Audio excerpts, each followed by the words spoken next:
equilibrium. Alright, so equilibrium simply means balance. Alright, so we're back to lectures, right? So equilibrium simply means balance. In this particular case, in economics, equilibrium means that supply balances demand. Well, here is the key which is often forgotten. You have a supply curve.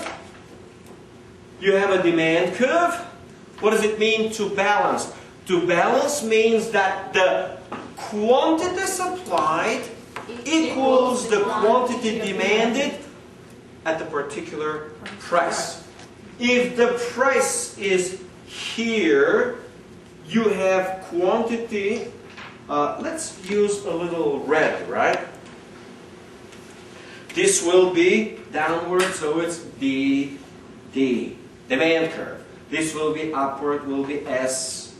For this particular price, you will have, let's do this here, you have one quantity demanded, let's call this quantity Q1. You have a different quantity demanded Q2. And the difference between the two of them, which I will connect with red, you should be also try to zoom in a little bit or a lot. Close enough. Huh? Close enough. Is it close enough? Okay. So the difference between quantity supply and quantity demanded for a given price is known as excess. In this particular case, supply exceeds demand, so it becomes excess supply. In other words, the quantity supplied exceeds the quantity demanded at that particular price. When you have this condition on the market, we say that we have excess supply. And the difference between the two is the quantity of excess supply. Now, if the price is here, you have the one supply, you have the one demand, and quantity demanded is higher or more, larger. So we have excess demand.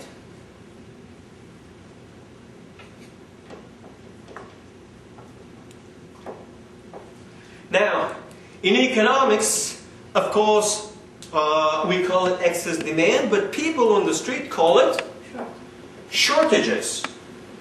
An example of shortages will be what we have today. Let's say the date is 25th of October, about 10-15 states.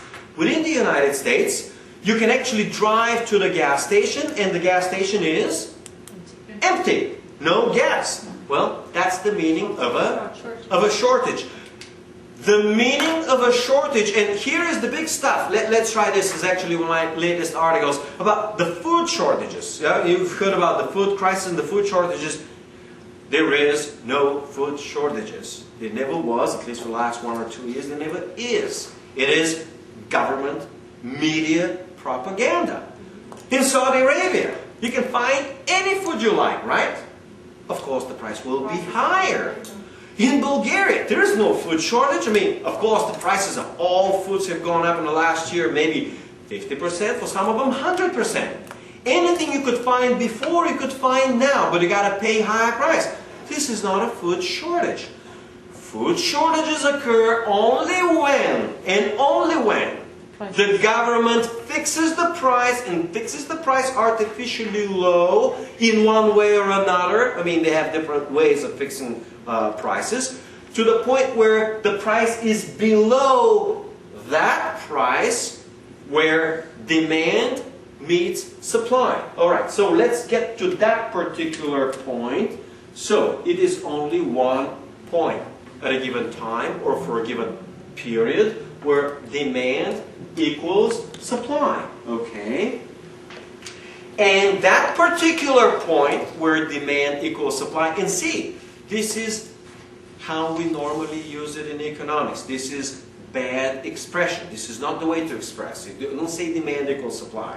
You say quantity demanded equals quantity supplied at this price, at the same price. So, for a given price, when quantity demanded equals quantity supplied, we say that the market is in equilibrium.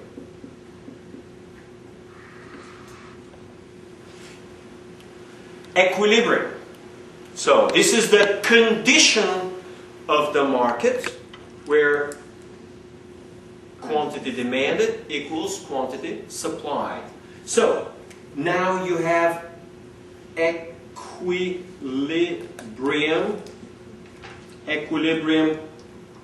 price. Equilibrium price is the price at which quantity demanded equals quantity supplied. Okay? We usually in economics like to denote it with this nice beautiful sign called a star, so P star. And you have Q star, which represents quantity, equilibrium quantity. This is the quantity for which the price which producers supply or are willing to supply is the same as the price which consumers are willing to pay for. Okay? Equilibrium. Now, equilibrium back in older days had a nicer British word, British English, standard English, called market clearing.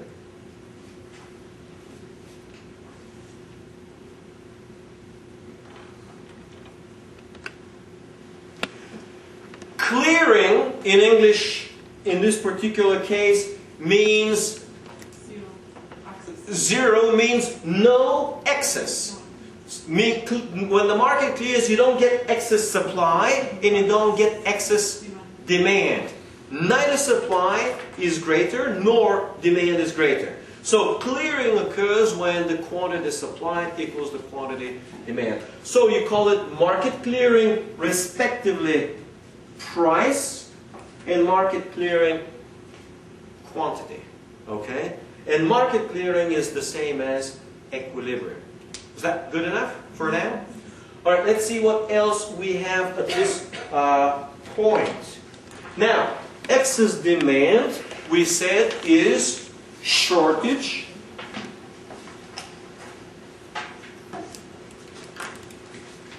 And when you hear the word shortage, means one of two things. Either the government has fixed the price too low, or the user is totally incompetent. Most often than not, it is the second. The user, meaning whoever is using the word shortage, is typically a journalist. And journalists have long forgotten introductory economics, and most of them never had one in their lives. So they just use shortages because, because they don't know any better, because they're not well educated, because they don't understand the root of the problem. So suddenly, now we are facing what we're told that the third world is facing a food crisis, right? And they're facing food shortages. Well, what's the problem with this logic? What's the problem with the logic when we're told that the third world, like Africa and some other poor countries, are suffering from food shortages, right? Inflation? Huh? Inflation? No. The problem is that these countries don't suffer from food shortages. The food is available on the market to buy. But it's very expensive. Wait a minute. You're saying that here in Saudi Arabia the food is expensive? Yes. What do you mean expensive? What do you mean? I just went, I bought it. Wait a minute. I filled up a big cart yesterday for 400 riyal. Yeah, but compare. Oh, but you compare it to what? To last year. Okay, when you compare the food of this year to last year, the prices of food, you're just talking about food price inflation. This is macro. But the problem is it's still not expensive, right? You can still, work wherever you work, and you can still buy food enough to feed maybe 20 people, 30 people. Right? Well, I can feed like 50 people without a problem right now, at least with Saudi prices and Saudi salary. All right? The problem is that poor countries, they don't have a problem with the price. They have a problem with the Money. income. Yes, when we say money, it's nicer to say income. Can the government give them more money? And the answer is, sure, the government can just print it up more and give everybody more money. But the government is not going to create more food. That's the problem. The problem is when you print more money and give it to the people, all it will do is just raise prices. The real problem is that they don't have a genuine income. Income means to produce something, sell it on the market at the market price, and then use the proceeds, because the proceeds doesn't have to be in money. It could be oil, right? Oil for food program, remember? That was back in the old days, at the beginning, or soon after the Iraq war. So it is income, selling something of value on the market in return for something else in value, usually hard currency, not necessarily. Well, it could be gold sometimes, right? So the point is income. So third world countries don't have a food problem. There is no shortage problem. Of course, they can all come here and buy from the supermarket over here, right? Well, Saudi Arabia's got plenty to feed Ethiopia, does it? But the problem is food. The food is plenty. But the problem is Ethiopians don't produce anything to sell it for hard currency to any country in order to get the currency. They buy the food from here, or Bulgaria, or Russia, or any other country in the world. It is an income problem. And the income problem always stems from exactly one thing: productivity. That was Ethiopia, Somalia, whichever the poor countries has extremely low productivity. Now, why would they have a low productivity? And I can go on. Examples like very poor education, so they can't do much or anything, right? So poor education. Very poor capital infrastructure, meaning these guys don't even have electricity in most cities. Well, they don't even have cities, right? They don't have houses for the most part. They don't have roads, stuff like that. In other words, infrastructure. They don't have machines, equipment, and everything else. So this is where the root of the problem is. It is extremely simple for a journalist to say, oh, it's just food crisis, right? It's actually a bigger problem, all right? Back to demand, supply. Shortage of food. There isn't any. Just like there is no shortage of oil. Especially now in those empty gas stations in the US. What if right now, as the price of some, Midwestern states is like, let's say, it's a little less than $4. It is the same price in those states in Atlanta, Georgia, again $4.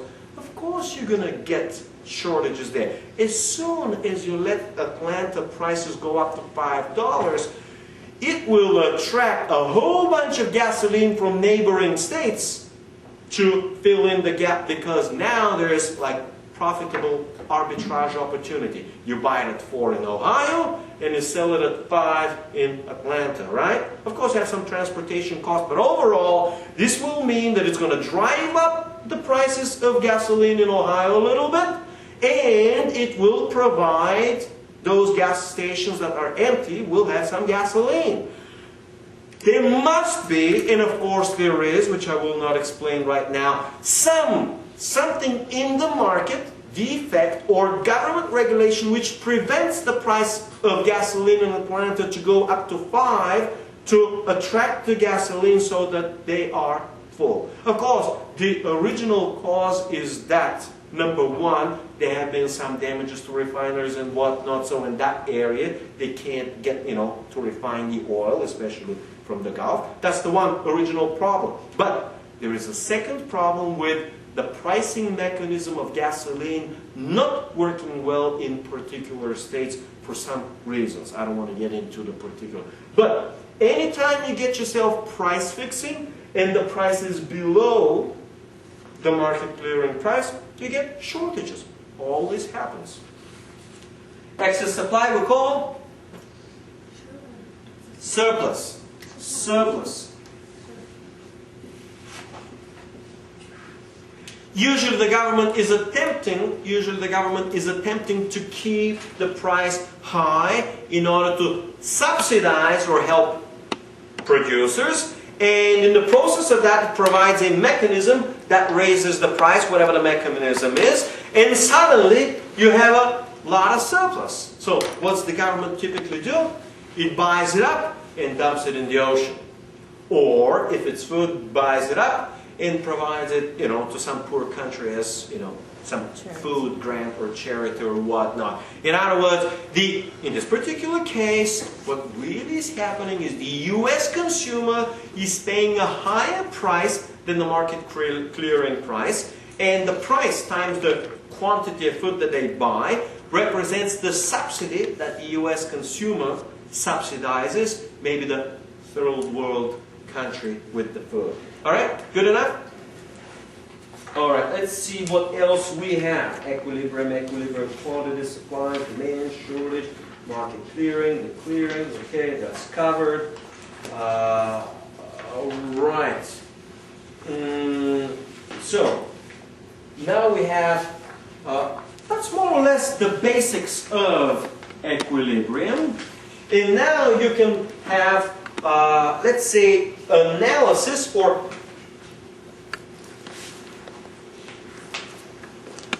so what is economic analysis? Economic analysis is about figuring out supply and figuring out demand with the purpose to predict. And the prediction we usually call, just like the weather, forecast.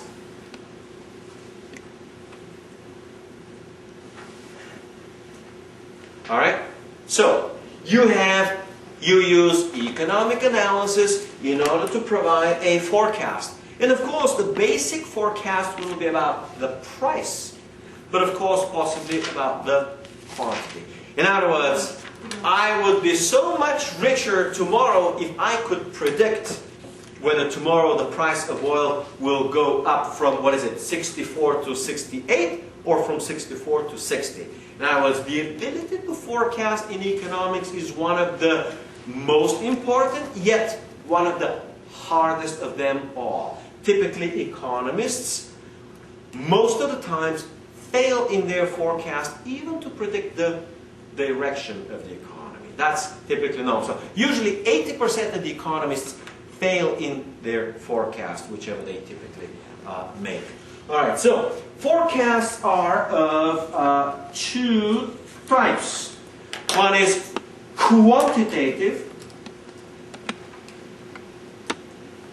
I just shortened down for quant, okay?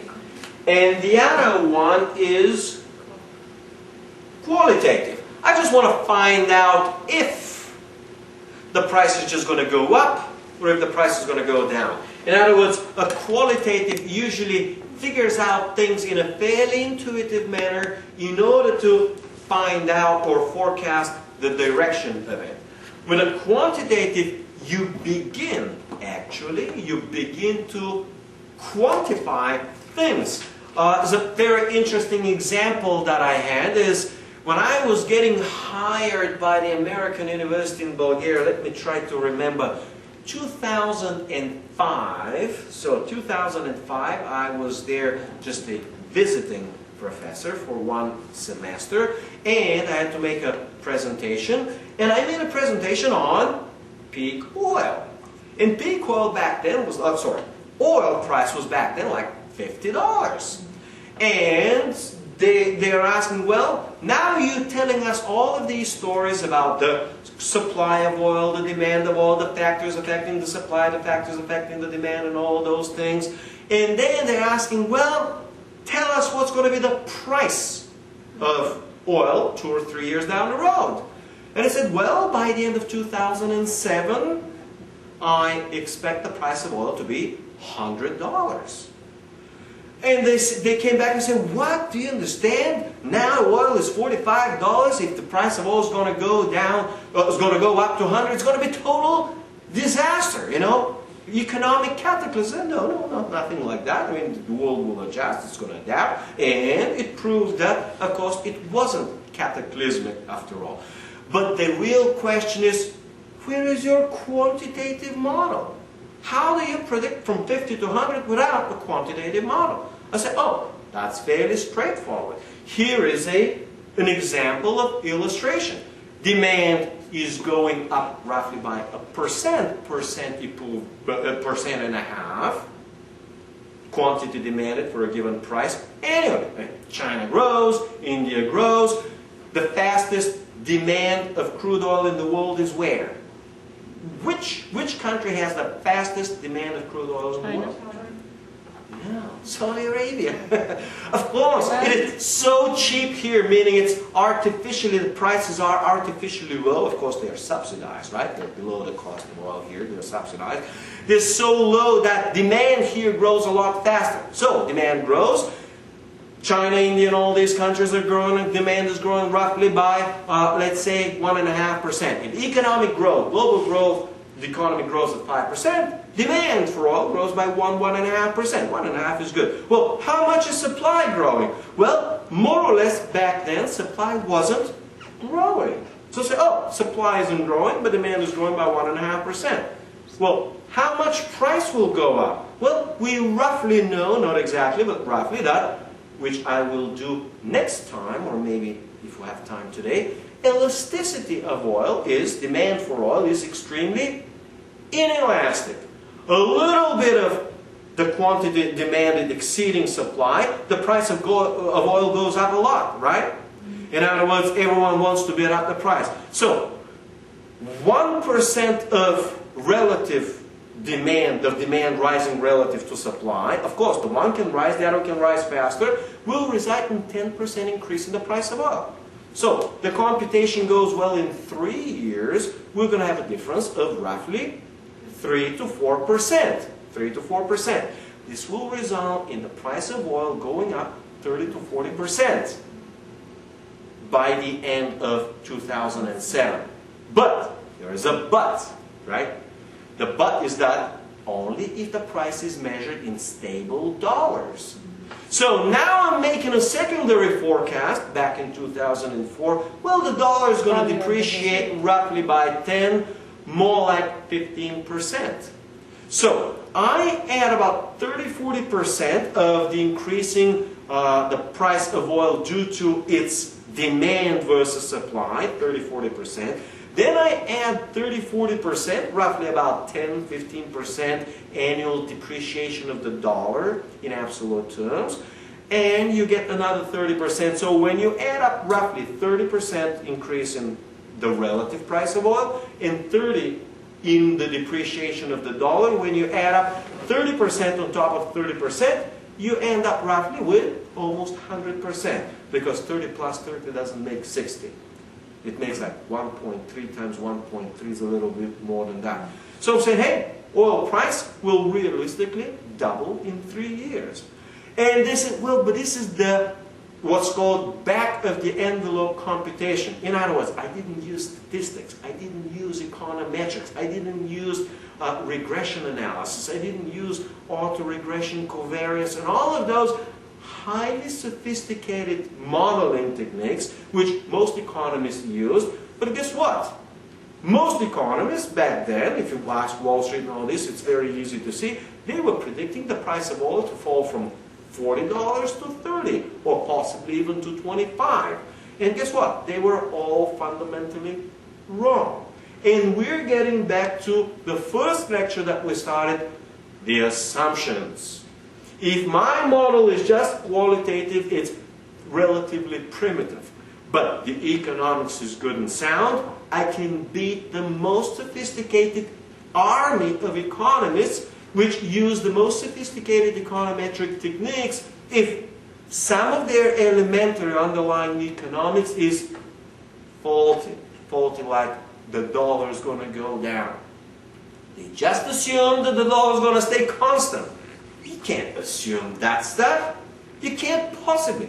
You have to think. You got a paper currency which the government keeps printing and printing and printing. You have to factor in currency depreciation, all right? Also, they don't forecast that, or they're using the assumption that supply will increase. Say, oh, price of oil goes up, Saudi Arabia will supply more. Well, it will if it could, but if it can't, what happens? The price will have to go up to ration the relative increase in demand, right? So we call this price rationing. So rationing is the process of spreading out demand amongst consumers when demand increases supply. The most natural and the most efficient way that we have and that we know of rationing is the higher price. When the price is higher, whoever is willing and eager to pay the prior highs will pay, and those that are not willing will not pay the higher price. And another different, or three other techniques for rationing are lottery. You know, everyone will get some lottery. That's one way to do it. Currently, because we have shortages in the United States, at least those states have chosen a different technique for rationing. It's called queuing. What's a queue? First come, first fill up the gas tank. Fifth come, and if there's only for four, the fifth will have to wait for the next delivery of gasoline. All right? So that's queuing.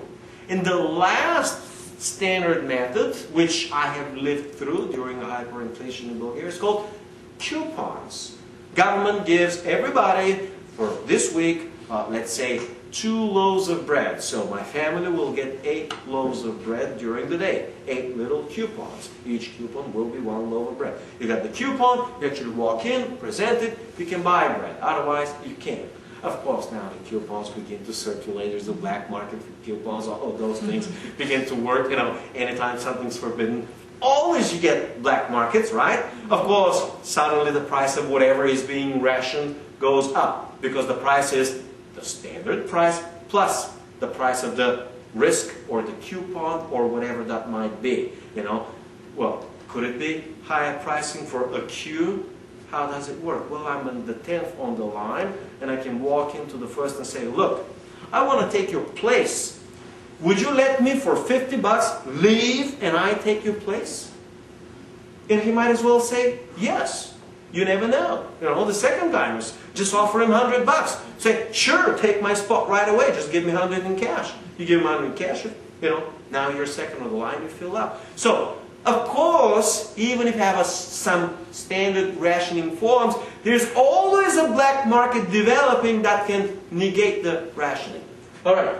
Let's see what else we have. Quantitative, qualitative. I think I gave you a very good example.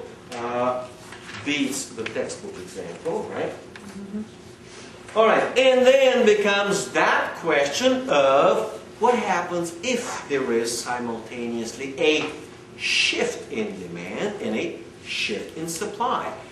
What I was giving you so far was, and with the oil example, was that the demand for oil will shift because you have more Chinese, you have more Indians, you have more cars in China, more cars in India, more cars in Saudi Arabia. In other words, quantity demanded would increase from one year to the next due to global economic growth. This is perfectly natural.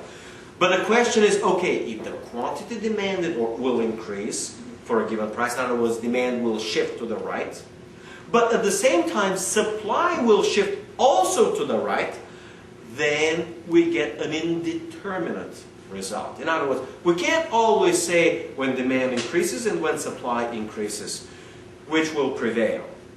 So we have to estimate econometrically or with common sense which will shift more. In other words, the relative shift of demand versus supply. What we know now is that the relative shift or increase in supply is minuscule relative to the relative shift in demand. Well, over the last couple of months due to the credit crisis and credit crunch and the overall expectation of a global recession. The whole world will go into a recession. The expectation is that the quantity demanded for oil for any given price will fall dramatically because suddenly the whole world in recession will demand a lot more. So people began suddenly to adjust their forecast for crude oil demand 1 or 2 years down the road. They expect that rather than the global economy growing 5%, they expect the global economy to shrink by 3%. So 8% in growth will mean that rather than demand for oil go up 2%, that demand for oil will fall 2%. Well, the 4% difference now suddenly results into 30–40% drop in the price of oil. All right? So this is again the same old story of demand relative to supply. So you always have to think of how demand shifts to supply. Usually the way, and this is the best way, the most common way to manipulate the audience is always to tell them one side of the story, like the demand side of the story, right? So right now, you all hear about the demand side of oil, but they almost never ever mention the supply side of the story. Well, you got OPEC, where it may decide to cut 1 million, and then no problem, cut another 1 million, right? No problem, cut a 3rd million they have to. And capacity, production capacity from the previous hour, production capacity. So you have other supply factors that will be supporting the price of oil. Then you have yet another factor that will support the price of oil. Currency depreciation, because the dollar, euro, yen, everything is depreciating simply because the governments print a whole lot of them. Of course, the price of oil will rise up against those currencies, at least to reflect the depreciation of the currency.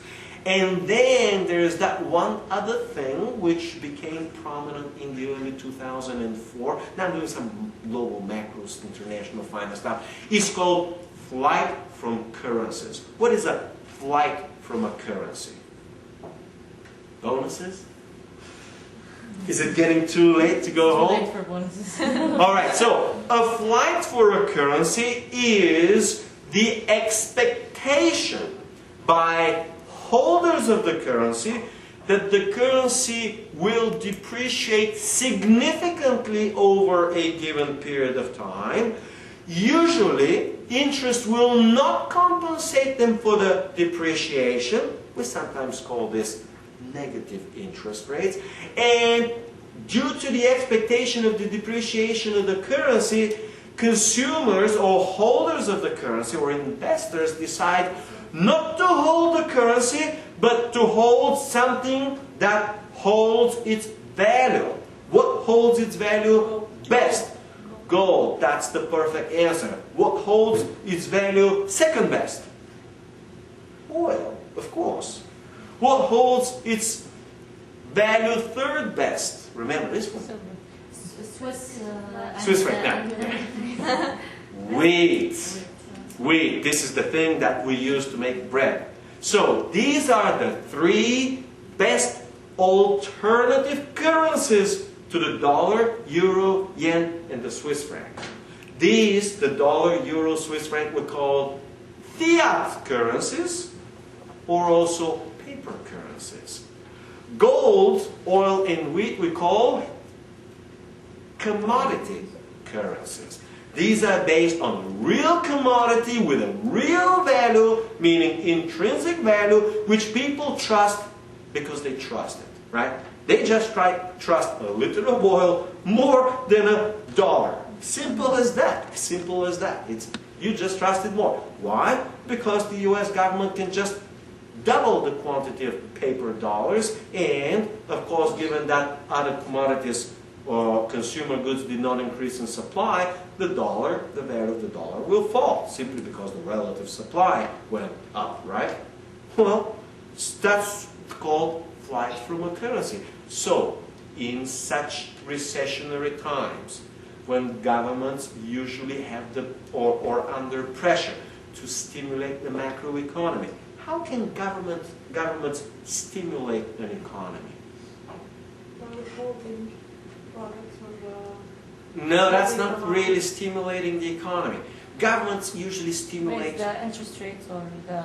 Yes, we call this monetary policy. So number one is through fiscal policy. The government tries to spend more and consume more. So we call this expansionary fiscal policy. It could also mean lowering people's taxes so people keep more of their income. We call this after-tax income or disposable income. So people will spend more of it. And the other one is government spends more. A third one is to lower interest rate in order to increase the overall money supply so that people borrow more and spend more. In either case, the result is that the governments print and spend. Whether the government does the spending or the consumer does the spending or the business does the spending, doesn't matter who borrows. In other words, print and borrow in order someone to spend. So the process of printing will depreciate the currency. So now you're in recession. Yes, demand falls. But if the government's under strong pressure to print a lot more dollars in yen, in euro, in whatever they have to print, suddenly people realize, wait a minute, the euro is going to depreciate so much, I better convert my euro into something else. Well, but the problem is that all paper currencies are now in the process of depreciation, right? I mean, every government is printing. So you can convert only so much into Swiss francs because the quantity of Swiss francs is relatively limited to the European economies and to the American and to the Asian economies. And you can convert only so much in yen. And then what else you got left? You got left the real stuff, commodities. Well, commodities could be uranium, could be all sorts of metals. Well, this is exactly what the Chinese central bank, the Chinese sovereign wealth funds are doing. They got like 1.4, now it's probably going up to $1.6 trillion, which are pieces of paper with a picture of an American president, with no intrinsic value whatsoever. I mean, how much heat you can get out of burning a dollar, right? What else can you use? Wallpaper? You know, doesn't. So they must spend those dollars and get something of real value. So the rush to convert those dollars into real value, because you realize that the dollar will be falling in value, will actually drive the price to oil, gold, and all other commodities which have intrinsic value, actually a lot more than the falling demand due to consumption. All right? Good enough? Whew. All right. Let's see what's next. Yeah, let me get this straight.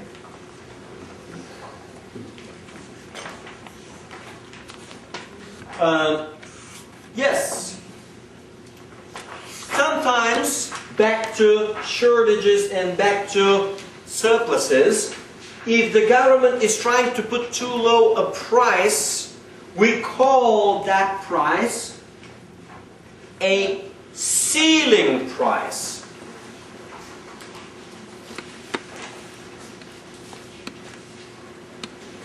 So a ceiling price is a price which a government or other authorities declares is the maximum price which the supplier on the market may charge the consumer or buyer on the market. In Atlanta, ceiling price is $4. Anyone who says for $4.01, I'm just giving an example, of course, in illustrating, sells for $4.01 is going to jail. All right? That will be an example of a ceiling price.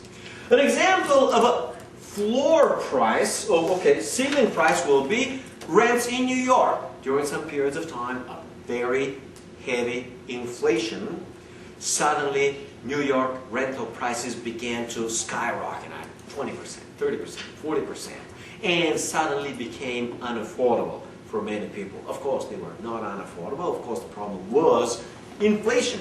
But the government says, we're going to cure inflation. How? The apartment price, if it was $2,000, will remain $2,000. So the government provides a price ceiling of apartments, and suddenly the problem is cured, solved. This is exactly how a government bureaucrat with no education, no economic education thinks. Actually, the minute you put the ceiling price, you triple the problem. The problem becomes hard to take care of. Why? Suddenly you get shortages of apartments. Sure, the rent is $1,000 back then 20 years ago, $1,000, but you can't get it for $1,000. What good is it to have $4 price in Atlanta for for gasoline, but you can't get the gasoline? If you can't get the gasoline, the price is not $4. The price is infinity. You can't buy anything with it. So the price really, in other words, for those that could experience the shortage, the price is not 4. You're told it's 4, but it's not 4. It's infinite, all right? So suddenly in New York, the next biggest social problem is shortages, apartment shortages, all right? So apartment shortages develop, so what's the government doing? Pressuring more landlords to fix to the lower price, all right? Well, what's then the problem with landlords? The problem with landlords is that the price of houses suddenly skyrockets. Why? Because people can't really get the rent. You don't get the rent? What's the problem? Well, go and try, borrow and buy it. At least you can live in your own. So suddenly fixing the price of rent results in, number one, massive shortages of apartments for rent, and number two, skyrocketing prices. Suddenly, housing becomes totally unaffordable. All right? So what's the next problem? So suddenly, people can't even buy it. Well, now comes the government bureaucrat and says, geez, we really screwed up big time with this price ceiling, but we can't let it happen. So, if they had this price, they'll keep the price. But for new apartments, for new rents, if someone really wants to offer now new apartment at a higher rent, you can really offer it at a lot higher rent. Well, guess what? Now the rent is artificially low. I'm doing some basic business, real estate, good stuff. Rent is artificially low, but the artificially low price is accompanied by extraordinary artificially high prices. Well, rent to price, which we call the rent yield or the income, becomes extremely low. In other words, normal ratio is 10%. You know, apartment costs $100,000, the annual income, $10,000, is okay, all right? But if the apartment is $1 million, but the income is $10,000, now the yield is 1%. So suddenly it turns out that a lot of people are actually losing money. Yield is 1 or 2%. It makes no sense whatsoever to invest any more in apartments and rental. So suddenly the investment demand collapses. But there is yet another but. So you see how things started and suddenly they get from bad to worse. But the government provides a solution. The solution is, in case you can offer new apartment or you enter the market, you can really charge the high price. So everyone is stuck at 1,000 rent, but you're the new guy on the market and you can offer it for 4. All right? And you can profit well. And then comes corporate finance kicks in. What's the next genius move? The next genius move is, Jesus, my apartment is really, rental apartment is not worth much because I can barely collect 1,000 rent. But the price is gone sky high, maybe tripled. But the cost of building it is low. Here comes the genius. We burn the damn building altogether, rebuild it, and suddenly what happens? The price was before 100,000. You can rebuild it for 70,000. Now you can rebuild it with inflation maybe to 80,000. Suddenly it turns out you can burn the damn building, rebuild it for 100,000, sell it for $1 million, or rent it for these huge new rents, and suddenly it becomes an extraordinarily profitable opportunity. What's the next thing? The next thing is people starting burning up their houses. But there's a problem. Fire station come and puts out the trash. So it turns out it doesn't work well. So what's the market response? Well, if I burn my house, they're gonna, stop me from burning it. I can't really do it. So let's get together, all of us landlords, join our hands together and burn our buildings. So suddenly you see a whole neighborhood suddenly at 1 minute gets lit up. It all in fire. Of course, now you got an even bigger problem. Not only the rents, you couldn't find rents, you couldn't find rentals, but now most of the apartments are burning. You now get to see how the more you intervene, the more inventive becomes in the way of moving around. So they effectively burn them, rebuild them, and eventually profiteer big time. Of course, once again, at the expense of consumers who, one, right, can't find it and somehow gotta be on the street, or two, because some rents are fixed, others must be extraordinarily high, pay 4,000 or 5,000 rent. So this is how you see the government creates one distortion, moves on to the second, moves on to the third, to the fourth, and the saga becomes a never-ending saga until the government bureaucrat, usually after failing for about how long? 10, 15 years, they begin to learn.